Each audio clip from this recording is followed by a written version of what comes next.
beef, please.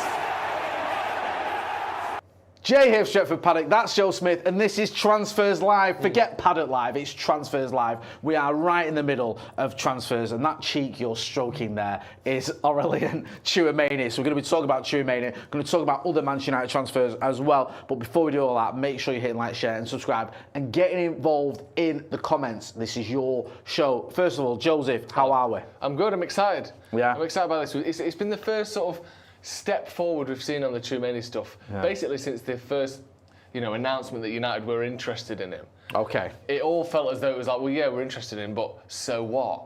This is the first, legit journalist that we've seen come out and say they would be up for selling him. So I think that's a big step forward, so I'm very excited about that. Yeah, we're going to get into the Tchouameni news. We've got a bit of a Mateus Fernandes update as well. Also, a story about Kobe Mainu. So we'll get into all that good stuff. We've got a producer cam today. There they are. There they are, look. The brains trust. The triple threat. Hey, the one that keep the machine ticking over. The three-headed dog that guards the gates of hell. In Philosopher's Stone and that, and Harry Potter. What, Harry Potter? Yeah. Fucking all you have to do is play the sweet, sweet music of transfers and they fall asleep. That's the problem. I don't. It's kids with sticks. I don't watch Harry Potter. You like kids with sticks? That's why I live in Salford. Yeah, exactly. Let's get into it. Right, come on, let's get into our first story. What we got? Tchouameni cooks in Jose's kitchen. Too many cooks in Jose's kitchen. Yeah, that quite works. It's good that. I think it's quite highbrow. That it is actually. It's not like your Daily Star or your Sunday Sport. It's a bit more like your I don't know, like your Telegraph. Yeah, the Times. Yeah, the Times. It is of the Times. I think you've raised your game a bit. If you swap Jose for Starmer, yeah, obviously it wouldn't make any sense, but if you swapped Tchouameni for Burnham, yes, and Jose for Starmer. I mean, the problem is you swap Burnham, all of a sudden the too many bit is deleted, isn't it? So all right, well, if you swap Cooks for he's in and Starmer and Kitchen for out, that makes perfect sense. I love that. Yeah, that's fantastic. Really good stuff, actually. Yeah. Well done. Too many cooks in the kitchen. Let's get into this then. So this is from The Athletic, which is what you always want to hear, isn't it, when there's a story? I like The Athletic. Yeah, who doesn't at this point? Do you know point? what I mean? The good guys, we chat to them, we have them on the channel a lot, and I do feel like there's a level of consistency there. Yeah, there is. Absolutely. So let's get into this. Real Madrid transfers state of play as Jose Mourinho's summer rebuild gathers pace. Madrid and Mourinho are open to hearing offers for 23-year-old midfielder Eduardo Camavinga, but those close to the player say it's impossible for him to leave. I mean, that feels a lot. Of a weird way to say it, It does, yeah. This has led to a situation where offers for Aurelien Tchouameni would be considered. He could be of interest to Manchester United. Federico Valverde, meanwhile, is not on the market, and nor does he want to leave, despite his dressing room fight with Tchouameni in May. A departure in midfield is seen as necessary to make room for the creative player that Madrid feel they are lacking. The crucial thing there, Jay, Aurelien Tchouameni, 26. Offers would be considered. That's the first we've actually heard of that. So, because there's a lot of intrigue going on with this whole Tchouameni thing. So, if we can sort of go back to the start, I think it was James Ducker who ran with it a couple of months ago. We spoke to Laurie, and Laurie said, yep, there's something in it. And we know James, we've had him on the channel. He's not someone who just makes stuff up. If he runs a story as an exclusive, there's usually something in it. So that was interesting. Then a week later, Tchouameni and Valverde have a fight, and then they try and downplay it, and Valverde says, actually banged me on the table, Tchouameni didn't batter me. You think, right, okay, if you say so. But then it sort of seems like, well, actually, that's not the end of Tchouameni at Real Madrid, even though it's added to the idea that he could be leaving. Jose obviously come in. Now, one thing we know about Jose, almost every club he goes to, there's a bit of an overhaul in there when he gets there. Like, he doesn't just go to a club and go, right, who have I inherited? Right, that'll do me. He comes in, like he did at United, I think in his first summer, it was Pogba, Mkhitaryan and Zlatan. Yeah. I think Lindelof came later, didn't he? So, forgive me if I'm missing anyone, but I think, like, obviously 3 big signings, well, 2 massive signings in terms of, like, personalities and the size, the player, the calibre of the player as well. So he tends to do that when he went to Chelsea. They were already buying a load of players anyway, and they carried that on when he got there. First time he went to Real Madrid, there's a lot of transfers. Inter was a little bit different, but there was a lot going on in the market there as well. It wasn't like he didn't do anything. So I would be surprised if there wasn't some movement when he got there. Yeah. There wasn't someone like... There's been talk, hasn't there? I know this is a completely different type of player, of Michael Olise going there for like 200 million because Florentino Perez, when he went for the presidentship, said, I'm going to make a massive signing. Everyone's saying that's going to be Michael Olise from Bayern. So I wouldn't be surprised if something goes on there, and maybe Tchouameni does, make way for some of the incomings. There's still talking that they could be in for Rodri. Yeah. I think. I That was don't the think the rumour, door's wasn't it? closed on that. Nope. And potentially Enzo Fernandez, is it? Yeah. As well. So there's a lot of rumours going around about Real Madrid at the minute. So it doesn't seem like it's, like I said earlier, beyond the realms of possibility. 2 questions that I always ask you, Joseph. Can we get him? Should we get him? I mean, I was never sure that we could get him before. I thought that was the biggest stumbling block. I do think we can. I do think that if they're up for selling him, you always mention this, there's not too many clubs he's going to want to go to. He might not want to go anywhere, but Man United is probably near the top of the potential options if he does leave, unless someone like a Man City or a Bayern Munich or PSG come along, who, I think we can beat Man City to players occasionally, but at the minute we have to accept they've had a better decade than we have. But I do think it's doable now, and I didn't before, and that does change things because all of a sudden that makes a little bit more sense in the sort of Mateus Fernandes stuff. I mean, we'll get to that as well. I'm not saying we know we're getting him because obviously if anything is to go on, it's certainly not advanced at this stage.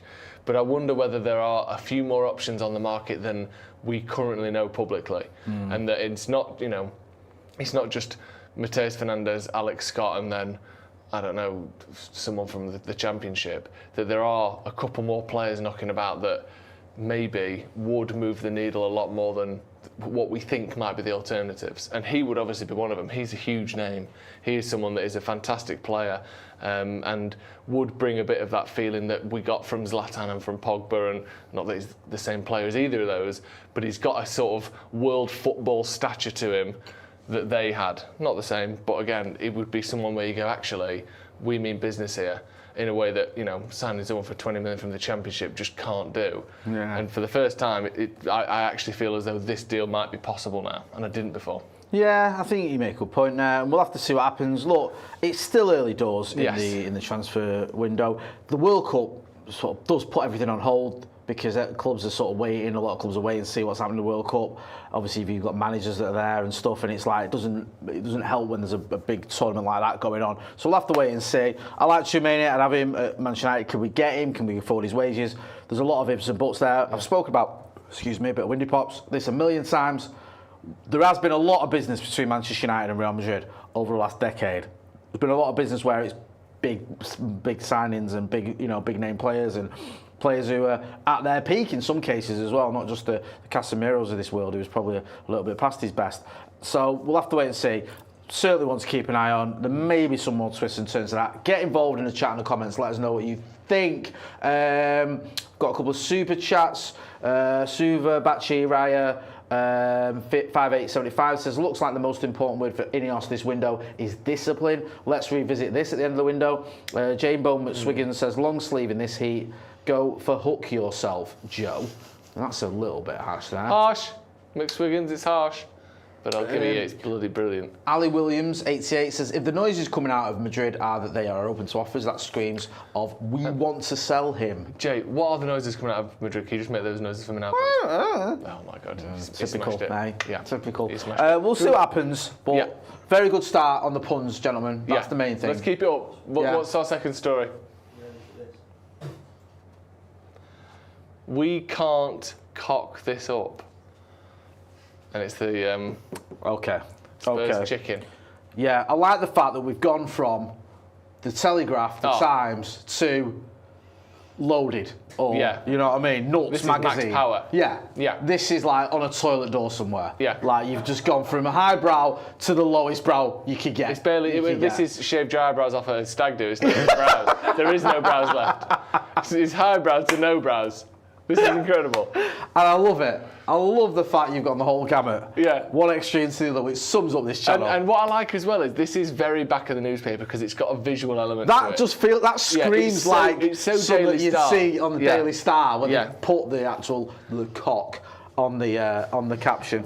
Great I love stuff. the fact that they still laugh at the word cock. Yeah, as well, me too. eh? Really good stuff. 2 for 2 so far. We had to censor it as well. You had to censor it. Yeah, of course, okay. yeah. Not too friendly with words. Yeah, YouTube doesn't like. Does it? Not allowed. I wonder if they ever thought about doing that. What? Because some certain porn? Yeah. On YouTube? Yeah, because Instagram no, Facebook Right. no, Right. Twitter yes, Yeah. Reddit yes, Right. Okay. YouTube no. Right. I wonder whether they ever had a conversation about it and thought, actually, Should we have a bit of filth on starting it? right now, no filth, no murder. Right. Because you've got YouTube Kids. You could have adult YouTube. You know what I mean? What's the opposite of YouTube kids? YouTube dads.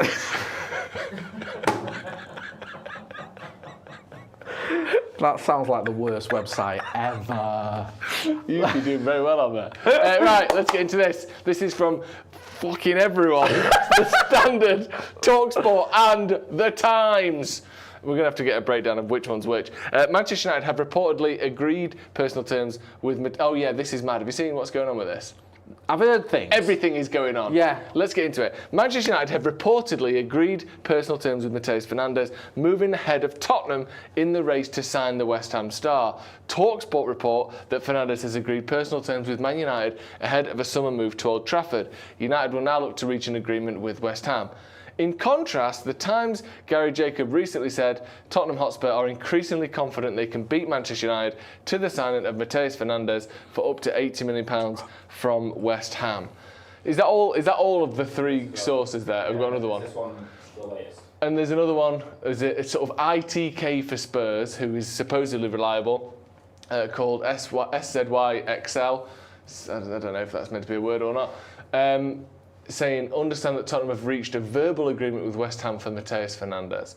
That is very much lower down the pecking order in terms of notoriety and reliability, but as we know with the likes of Sully Talks, there are certainly people not working for the big publications that have got decent sources in these camps, and he seems to be someone that people rate quite highly. There's a lot going on. What do you make of it? Yeah, it's not ideal, is it? We don't want to get dragged into a bidding war with Spurs. They're obviously going turbo in this window. They've got money. They can spend money. Yep. If he's up for going to Spurs, then that could put a proper spanner in the works. Unless we match their offer, then he's going to go there, isn't he? If they're willing to pay 80 million and we're not, then that's the end of that. And he's willing to go there. There is no twisting the tail. He's going to end up with Spurs. One thing I will say about all this, right, is I get why people want Matheus Fernandes, and I'm not acting like, oh, I didn't fancy you anyway, because I think he's a very good player, and I'd have him. But I understand why Ineos might have a limit, and I understand that a lot of the time with Ineos, right, people have complimented them on their transfers, and I think Ineos' track record with transfers has been good, right? I think that, but some of the big ones, I think the jury's still out. Like, I've got to say carefully what I say, because people are going to take it the wrong way. Matheus de Ligt, I still think there's an element of we don't know if that's going to work out. Like, we went big with Lenny Yoro, and I love Lenny Yoro. I think he's a great player. We still don't quite know when he's going to be a first-team player for Manchester United. And I think he's had some very good games. He's had other games where he struggled a little bit. Yeah. And you could argue that Aidan Evans maybe leapfrogged him in some of his performances this season. So there have been ones where they've gone, you can look back and go, okay, I'm not quite as worked out as well as we hoped, so we've just got to temper it a little bit. So I don't think there's any guarantee here that this is going to work out, that it's worth 80 million or whatever. The point I'm getting to is, though, I think two of the best signings we've done have been under Ineos, have been the cheap ones. I think Nuzem Mazraoui was an absolute steal. Yeah. And I think Senna Lomans was a steal. Now, I remember when we got Lomans and City got Donnarumma, and everyone was going mental. Everyone was going, this is just typical of Manchester United. This is why we're miles behind City. This is why we're never going to win out. This is why the club's in the mud. This is why Jim Ratcliffe can fuck off. This is why Ineos is shit. This is why we're fucked and we're probably going to have to fold the club next year. Like, it was just doom and gloom on it. And Senna Lomans has been the signing of the season. So you imagine with Vivel, with Wilcox, with these people they've brought in, they've got to have some plans. They've got to have some players that they can get who are decent. And it's not always the big marquee signing that's the one that's worked out for him. So if we're not going to pay 80 million quid for Fernandes, is the point I'm labouring towards, it's not the end of the fucking world, to me. And I think Ineos should have other options that can do a job. What do you think? Yeah, I think pay what you think he's worth, and don't get sucked into paying 20 million above that. I mean, if you were going to pay 80, they want 85, and Tottenham are making it so that it has to be 85, yeah, you probably go for that. What's that, 6% different. But if it's a 20% difference, and it is, we think he is worth no more, current market, 65 million, all in, with add-ons, everything, and he's going to be 85, don't buy him. Because we can't get into a position which is what we've done before, where you're buying players out of fear and it's the FOMO rather than what the actual player is. We did it with Fred, we did it with, you could argue Maguire, but I think that was a bit more genuine interest. We did it with Ronaldo for 100%. We only got Ronaldo because he was going to City. Yeah, of course. If that deal was back to Real Madrid, for instance, we would not have entertained getting him. We can't do that. I know this isn't the same as Ronaldo going to City, but I don't think we should spend 25 million more than we want to on him, or more than we think he's worth. But if it's 5, 6, 7 million more, and we were thinking, well, maybe 70 going up to 75 with add-ons, 77 with add-ons, and instead it's going to be 80 going up to 85, maybe you go for it in that case. But like you said, once again, I'd love to know who the other players are behind the scenes. Who are the other options? Has Tchouameni become a genuine option? Is there a lot of calls being made in these few days between Tottenham registering their genuine interest for Matheus Fernandes and them seemingly getting close to agreeing a deal? We've got a window here of working out, right, if we don't get him, who can we genuinely get? And if it's no good, if it's not as good as him, or if it's going to cost you 80 million for someone that's not as good anyway, like an Alex Scott, yeah, maybe we do just lump it up. But like you said, it's such a fine balance. And when you've got another club willing to pay it, it almost kind of opens the door that he is worth that. Well, Tottenham are willing to pay it, so he must be worth it. But we have to hold sort of strong on what we believe he's worth and what the market says he's worth. But I don't know, for some reason I still feel like we're going to get this done. I mean, nothing wrong, I'd have him. I'm not saying I wouldn't. I just think that I'm not panicking is what I'm getting at. And also, Ineos have done quite on the transfer. Found a few bargains when you think about it. I'm not saying they've got everything right, but £1 million for Aiden Heaven, 20 for Patrick Dorgu, Ballon Dorgu. They're good signings, man. Do you know what I mean? So, look, we'll see what happens, but I can't imagine it's like, it's fucking Matheus or bust. No. Do you know what I mean? We must have our options, and it is a lot for a player who he's done well, and there's nothing wrong with getting relegated. Isn't the be all and end all. Roy Keane got relegated. He's probably the best midfielder we've ever had, or one of them. But this is a player who's been relegated twice. They paid 38 or 40 million for him, and they're going to double their money in 1 year. In 1 year after being relegated. I think that's a bit of a stretch. It is a bit mad. Do you know what I mean? And you always make a point, John. I think it's a good one. Like, fees do matter. Just the perception, the expectation. If Harry Maguire was 60 million, there'd have been no noise about him. Yeah. It's because he was 80 million that there was fucking loads of noise, and you had these fallacies of logic. Well, he's 5 million more than Virgil van Dijk, so if he's not as good as Van Dijk, then he's shit. Yeah. In fact, he should be better because he costs more. Yeah. Most expensive defender in the world. He better be the best defender in the world, otherwise you've wasted your money. And it's like, hang on a minute, that's fucking nonsense. So I do think it matters how much you pay. I do think 80 million for someone who's been relegated twice is a bit of a stretch. Get involved in the chat in the comments. Let me know what you think. Rick YK40R says Joe's got his jam jams on, not his gym jams, his jam jams on. Played out to Spurs are back. Akash K says, I still think this market is waiting for the first domino to fall in Anderson. If you can't get Anderson for 120 million, then you know this market is crazy. I love the fact that there were some people, like when Anderson had a bit of a patchy spell against Ghana, were saying he's fucking shit. Yeah, he's terrible. Yeah. I mean, I did say in that game, and I think he's great, and I think he's brilliant at what he does. I think he's, for that sort of industrious, all-action midfielder, he's probably the best in the league. But I do think 130 million is too much for a player of that style.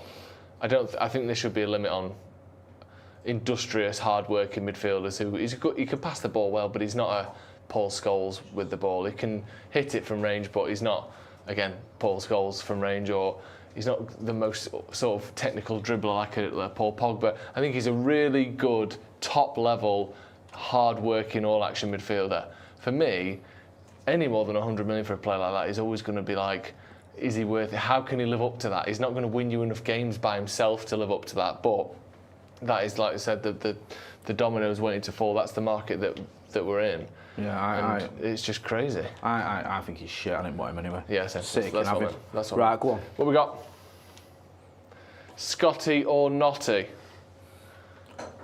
I like it. Yeah, I don't mind I do. I think it's quite cute. Yeah. Do you know what I always think with Alex Scott? Sorry to just move straight from the punt. No, go on. He looks like someone in a TV show pretending to be a footballer. Like, he doesn't look like a real footballer. He looks like a TV footballer or a film What was that show footballer. that used to be on Sky? Like, yeah, Dream Team. Dream Team. He's got a touch of the Dream Teams about him. Yeah, I get what or you like mean. Goal, and he's Yeah. like the teammate that's like, Yeah. come on, mate. Or footballers' wives. Yeah, do you see what I mean? He looks like an actor playing a footballer. I think he looks like an actor that they get to play a high school student, even though he's 22. Yeah. Do you know, like, they get, like, someone who's obviously far older than school age, but they get them to play a kid? That's what it reminds me of. He's like in an American high school, and everyone, you're watching it and you have to pretend he's like 17 when you know full well he's in his 20s. He's clearly in his mid-20s. I get your point though. I think there's a touch of that about him. Yeah. That's our scout report on Alex Scott, by the way. Alex That's Scott, done. Good pun. Go on, son. Let's get into this then. This is the Athletic podcast. David Ornstein and Mark Critchley on United's interest in Alex Scott. Arsenal really like him, and Manchester United do too, says David Ornstein. Bournemouth have no intention of selling him. That's the word coming from the club. Even if it was an astronomical offer, they are adamant that he's staying put at least for the first season of Marco Rose. Is that how you pronounce it? Marco Rosa. His contract is starting to wind down, as all contracts are every day. That's the nature of a contract. And I'm sure they would renew it, but if there's the possibility of the move, I'm not sure he would. Critchley says, in Man United's case, I think Matheus Fernandes is where a lot of the attention and energy is being focused, but they are capable of doing more than one deal at a time, and after laying the groundwork, I think the interest in Scott is real. On this, I'm sick of all this not for sale at any fee bollocks, because that's a lie. Of course it's a fucking lie. You're Bournemouth, you're not Real Madrid. I know. Like, who do you think you are? You've got about 12,000 fucking fans. Like, of course he's for sale. Yeah. Do you know what I mean? Like, let's be real. Yeah. Oh yeah, because Bournemouth never sell players, do they? No. Except all of their fucking players constantly. Like, every year, any player who has 4 good games gets sold. Yeah. Like, that's what they fucking do, and have done for about 20 years. Yeah. So this idea that he's not for sale is bollocks, and everyone knows it's bollocks.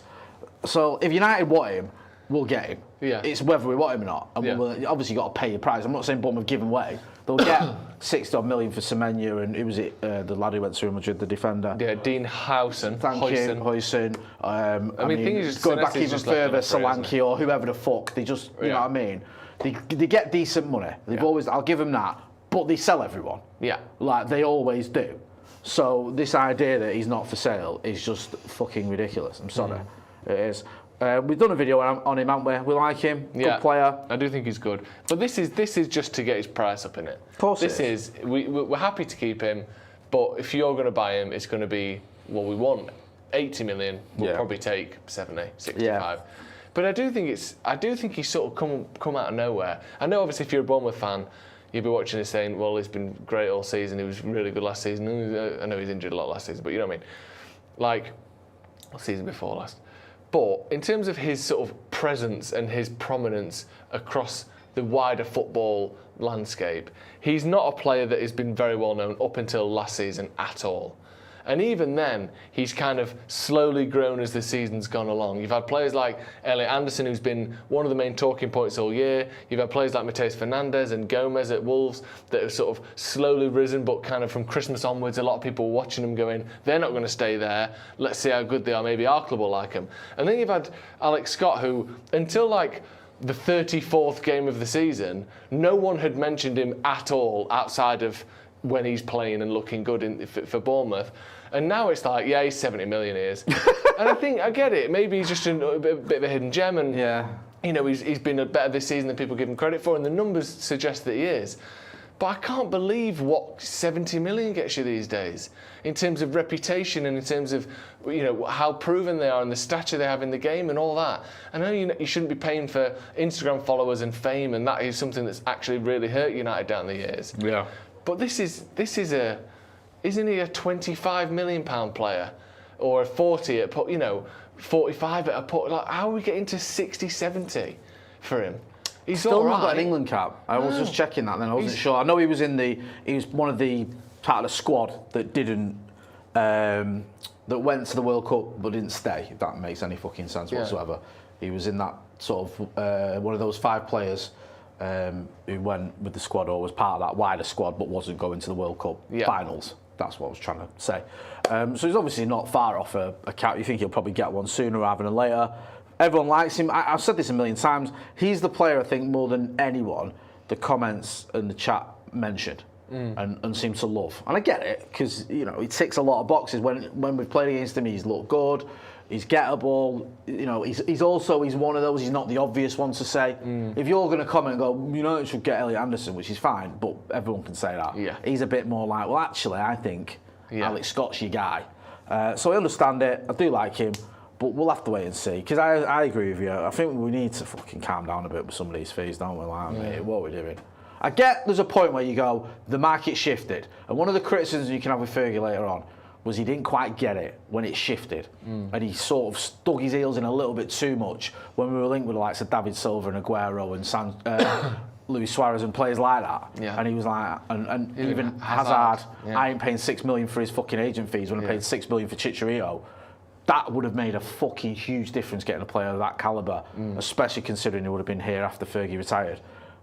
So I think that was one of the things Fergie sort of thought, nah, I'm not doing that, and I think at times we should have done. So I think there are players where you go, or it might be a time where you go, okay, it's moving now, and now what was 40 million is now 60 million, and you've got to get on board with it, you're going to get left behind. I understand all that, but I still feel like we're getting a bit carried away for someone who's, despite his obvious, talents, still not playing for England yet, and he's still been at Bournemouth where he's done most of his good stuff.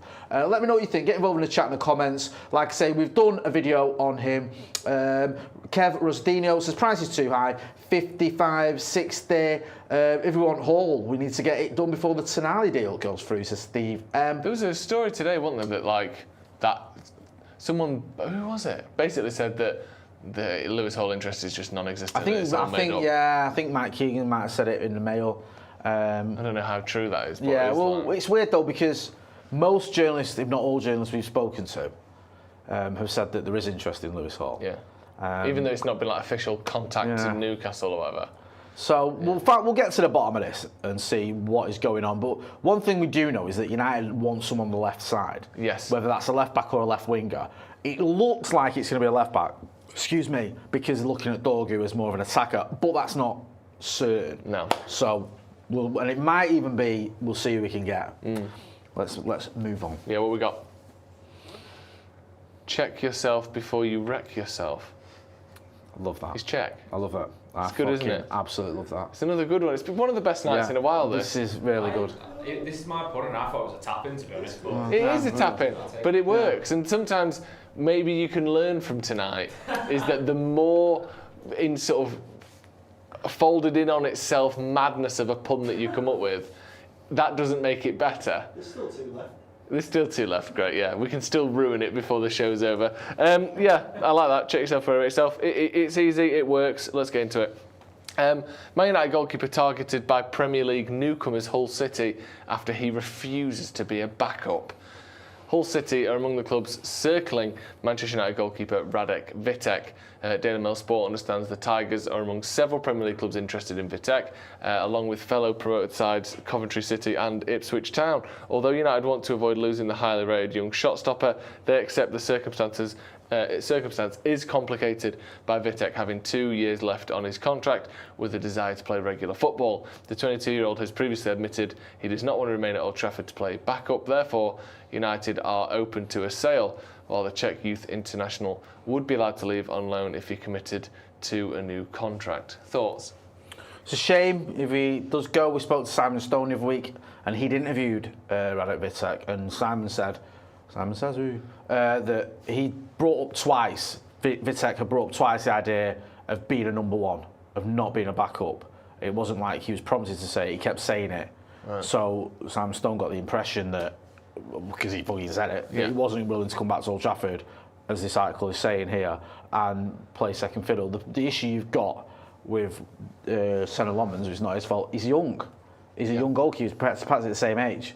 So if you do come back to Old Trafford, you're back up to a goalkeeper who's more or less the same age as you, looks mint, doesn't look like he's having a wobbly one, or like maybe there's an opportunity here for me. This isn't like David De Gea in his last season, where you might go, actually, he's a few question marks getting asked about this kid, or Yeah. Onana or Bayern, where you go, they're fucking terrible. There's every chance I can take the number 1 spot off him.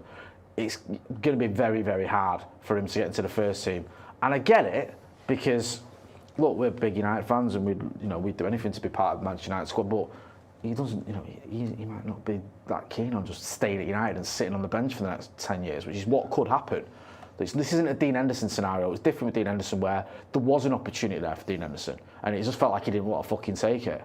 He'd rather spit his dummy out and give dopey interviews to Talk Sport saying how badly he was treated, even though he was treated fucking perfectly fine. This feels a little bit different. It is a shame because he'll probably go to Coventry or Ipswich and smash it. But what can you do, really? Maybe there's a chance there, as it says at the end. Happy medium is we give him a contract, he's on a decent bit of money, and he goes on loan again.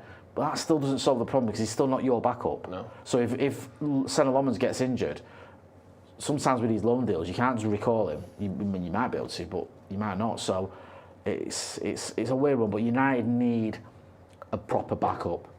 Yeah. We cannot rely on Ali Bayern. No, definitely not. That one's for certain. What else you got for us? Here we go. Stadium of Light Robbery. Like daylight robbery. Right, okay. Yeah. It's Daylight robbery. It's all right, yeah. It's a low point of the day. Yeah, it's probably it's the worst one, but it's been a very good night. Yeah. So even though this is the worst one of the night, it's not remotely the worst one you've done. Oh God, no! You know what I mean? Christ, this is one of, in the whole era of doing the show. This is one of the best ones you've ever done. Yeah. And it's the worst of the night. Yeah. That Ruben McDonough. Yeah, Rubold McDonough him. Yeah. That's, do you know what I mean? Would just Forgot about daylight robbery have been better? Daylight robbery would have been way better. Yeah. Yeah. You've Yeah. I changed it. Them two overruled me. Yeah, daylight robbery would. I think it would have been better. Do you, Jay? It would have been much more succinct. It was worth it just for concise. Harry's reaction. I couldn't see it because the camera's in the way. He screamed. Oh, did it? He silent screamed with his fists like that. Honestly, that was class. Yeah, there's a little bit too much going on here. Yeah, there is. But we're on the. Yeah, it's not the worst. No, this is according to Team Talk. Cool. Man United keen on physical Sunderland Why star. is that in inverted commas? Because he might not be physical. It's just an opinion.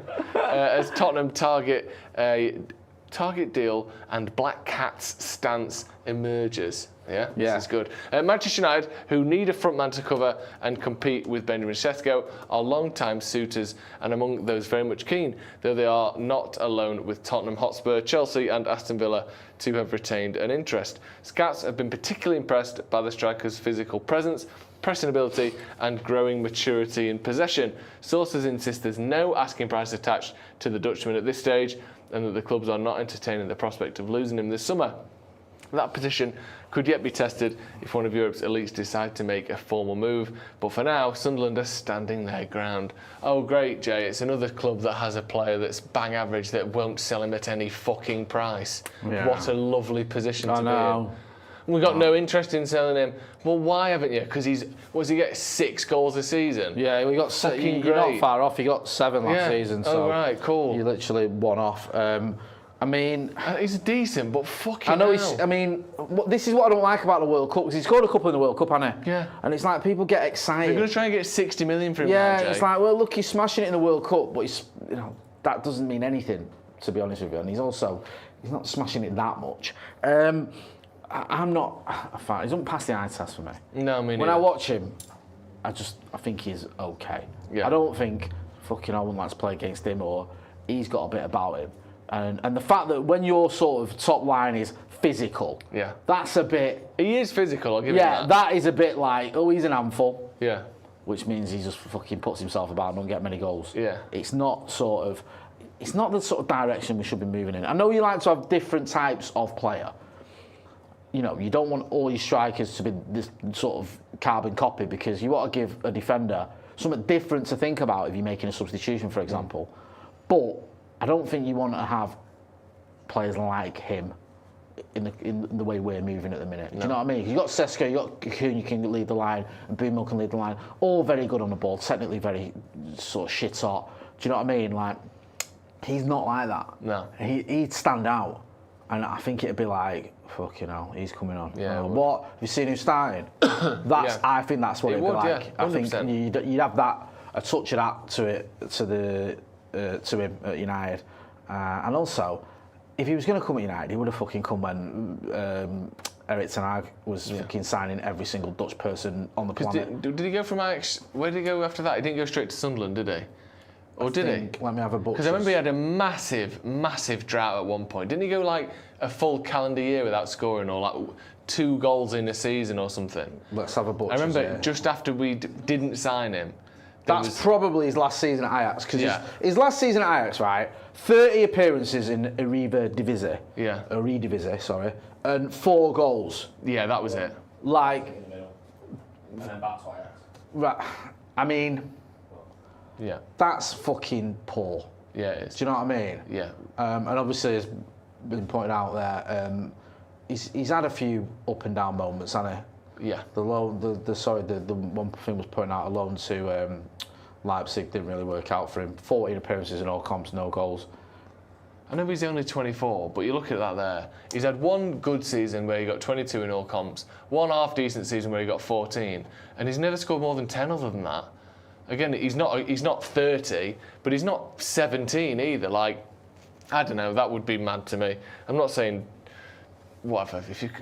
Especially if Sunderland put him on there, we're not setting a price for him.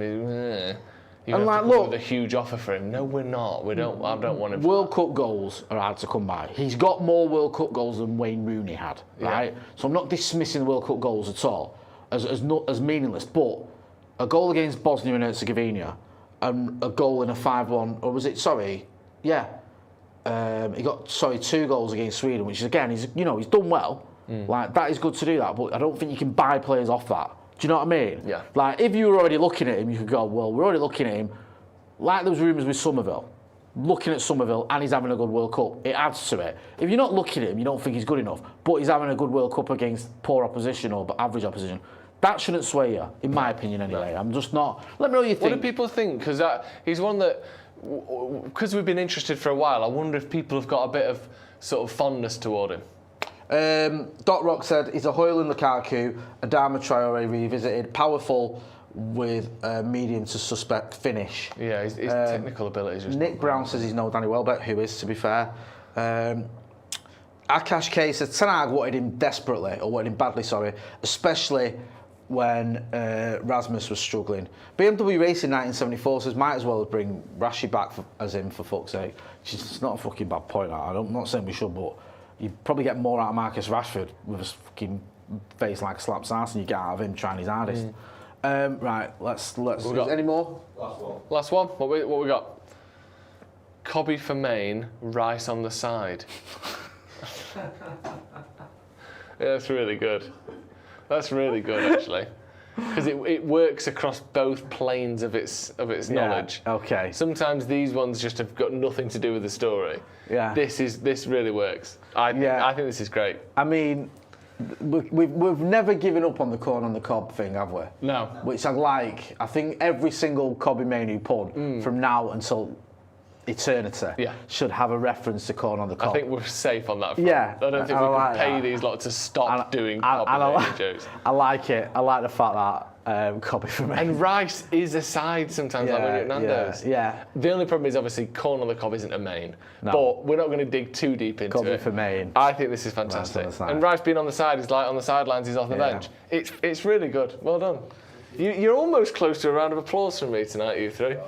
There's a ringing endorsement. Not quite. Firm handshake instead. We'll see. You can have a limp handshake. Will that do? That'll do. Okay, great. This is from the Daily Mail. Mainoo is on standby. Of course he fucking is. That's his whole job. Mainoo's on standby to replace Declan Rice for final group game amid the calf concern. Sorry, what? Amid calf concern following World Cup draw Ghana. Cool. Tuchel used Mainoo in midfield in training games ahead of the draw in Boston, and it's thought the head coach was taking a look at the 21-year-old alongside Elliot Anderson in the likelihood of Rice needing to be rested at some stage during the tournament. Rice has been managing a hamstring injury since Christmas, but left the Boston Stadium on Tuesday night with heavy strapping on his left calf. While the problem is not thought to be serious, the vice-captain was limping and will now be assessed by medical staff. It will likely be that no changes are taken in the game versus Panama that England should win. What? No chances, are taken in the game versus Panama that England should win. Could you say, if you've had a hamstring injury for 6 months, that it's not serious? No. It's That's insane. mad.